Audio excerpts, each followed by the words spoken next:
გვიან ღამით რიკოთის საავტომობილო მონაკვეთზე ჩამოწვა ზვავი, თავდაპირველად სოციალურ ქსელში ამის ამსახველი ფოტოები გამოაქვეყნა მომხმარებელმა მამუკა ხორნაულმა. ვიდეოები და ფოტოები, რომელზეც ჩანს, რომ დაფარული არის რამდენიმე ავტომობილი თოვლით. ეს ინფორმაცია შემდეგ დაადასტურა საავტომობილო გზების დეპარტამენტმა. მათი ცნობით დაზიანდა 4 ავტომობილი, დაშავებულები არ არიან და ბოლო ინფორმაციით, რომელიც რამდენიმე საათის წინ არის გამოქვეყნებული Facebook გვერდზე საავტომობილო გზების დეპარტამენტის, მონაკვეთზე მოძრაობა არის უკვე აღდგენილი. ინტენსიური თოვის გამო რიკოთის საავტომობილო გზის სრულ მონაკვეთზე სპეციალური ტექნიკა უწყვეტ რეჟიმში აგრძელებს გზის წმენდის სამუშაოებს. ვკითხულობთ საავტომობილო გზების დეპარტამენტის ოფიციალურ განცხადებაში Facebook-ზე.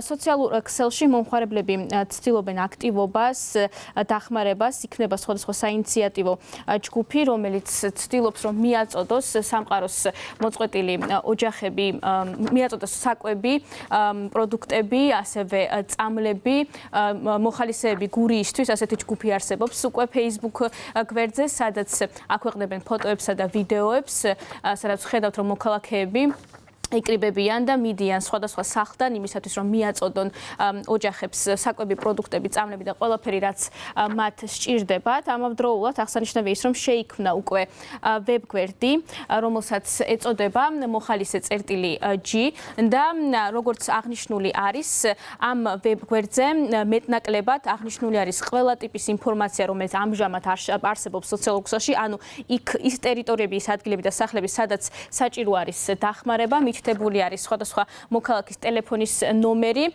სხვადასხვა ღილაკზე მიჭერის შემთხვევაში, სადაც დავინახავთ კონკრეტულად რომელ ოჯახს რა სჭირდება, ტელეფონის ნომერი, ასევე სხვადასხვა ფერებში არის მითითებული ადგილები, სადაც უკვე დახმარება გაეწია ოჯახს. ამ ვებგვერდს ეწოდება მოხალისე.g და როგორც აღნიშნავენ, მისი შემქმნელები ცდილობენ, რომ ინფორმაცია იყოს განახლებული, რათა უახლესი ცნობა იცოდნენ მოხალისეებმა, თუ სად წავიდნენ და რომელ სოფელში, რათა დაეხმარონ სხვადასხვა ოჯახს. ასევე სოციალურ ქსელებში ვრცელდება დრონის კადრებით, როგორც ცდილობენ დრონითაც დაეხმარონ ადამიანებს.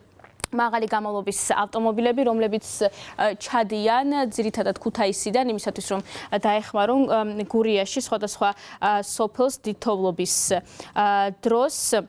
ამავდროულად სოციალურ ქსელში გავრცელდა ინფორმაცია იმის შესახებ, რომ ერთ-ერთი ვირუსულად გავრცელებული ამბავი იყო ის, რომ 3 დღის განმავლობაში ვერ ხდებოდა დაკავშირება ბებიასთან, რომელსაც 3 შვილი ჰყავს, თუმცა სოციალურ ქსელში მარი ჩხიკვიშვილმა გამოაქვეყნა ფოტოებიც და აღნიშნა კიდევაც ინფორმაცია იმის შესახებ, რომ დაკავშირება მოხერხდა მათთან და დაეხმარეს კიდევაც.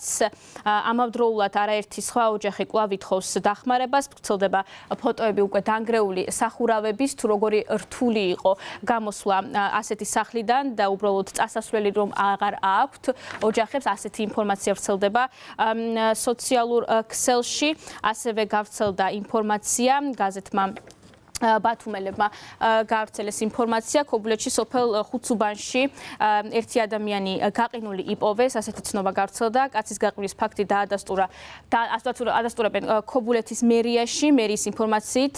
მამაკაცის ცხედარი 25 თებერვალს სახლთან ახლოს იპოვეს, იყო თუ არა გარდაცვლილი პირი მარტოხელა ან როგორ აღმოჩნდა ის ზამთარში ქუჩაში. ამასთან დაკავშირებით ქობულეთის მერიაში ინფორმაციას არ ფლობენ, ჯერჯერობით დადასტურებულად არ გავრცელებულა ამის შესახებ ინფორმაცია. რაც შეეხება უწყებებს, მათ მიერ გამოქვეყნებულ განცხადებებს, ოზურგეთის მუნიციპალიტეტის მერიამ გამოაქვეყნა საკოორდინაციო შტაბის განცხადება იმის თაობაზე, რომ ისინი კოორდინირებულად საჯარო უწყებები კოორდინირებულად მუშაობენ და აღნიშნავენ, რომ უმჯობესია მოხალისეები ჯერ დაუკავშირდნენ საკოორდინაციო შტაბს და შემდგომ იმოქმედონ თავისივე ინიციატივით. მე წაგიკითხავთ განცხადებას, მოგეხსენებათ, რომ სტიქიიდან გამომდინარე დასავლეთ საქართველოში, განსაკუთრებით გურიის და აჭარის რეგიონებში არის საკმაოდ მძიმე სიტუაცია. სახელმწიფო ყველაფერს აკეთებს მოსახლეობის დასახმარებლად, მათ შორის მობილიზებულია მაქსიმალური ადამიანური რესურსი, მძიმე ტექნიკა, ხდება პრიორიტეტების განსაზღვრა და დავალებების გადანაწილება შესაბამისი მიმართულებით. მსგავს რთულ ვითარებაში დამატებით დიდ პრობლემას ქმნის არასწორი ინფორმაციის გავრცელება, რომელიც ძირითადად სოციალურ ქსელის მეშვეობით ხდება. არასწორი ინფორმაცია კი იწვევს უსაფუძვლო პანიკას, დაბნელობას მოსახლეობაში. ასევე მნიშვნელოვნად აფერხებს საკოორდინაციო შტაბის მუშაობას, ასევე უაღრესად კონტრპროდუქტიულია ეგრეთ წოდებული მოხალისეობრივი ინიციატივების გამოჩენა შტაბთან კოორდინაციის გარეშე, რადგან უკვე დღეს გვქონდა რამდენიმე შემთხვევა, როდესაც თავად მოხალისეების დასახმარებლად გახდა საჭირო მძიმე ტექნიკის გამოყენება და სამაშველო სამუშაოები.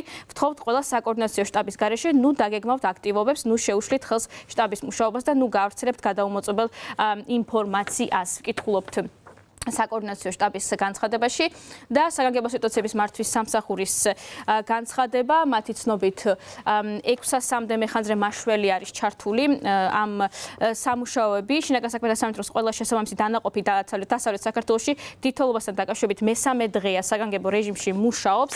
სამაშველო სამუშაოების საგანგებო სიტუაციების მართვის სამსახურის 600-მდე მეხანძრე მაშველი და ათეულობით სპეციალური ტექნიკაა ჩართული, მათ შორის თოვლის ბურანები. მეხანძრე მაშველებმა ამ დროისთვის ურთულეს რელიეფურ პირობებში ათეულობით ადამიანს გაუწიეს დახმარება და აჭარისა და გურიის სხვადასხვა სოფლიდან უსაფრთხო ადგილას გადაიყვანეს მოხუცები, ბავშვები და ის პირები, რომლებიც სამედიცინო დახმარებას საჭიროებდნენ. ვკითხულობთ საგანგებო სიტუაციების მართვის სამსახურის განცხადებაში.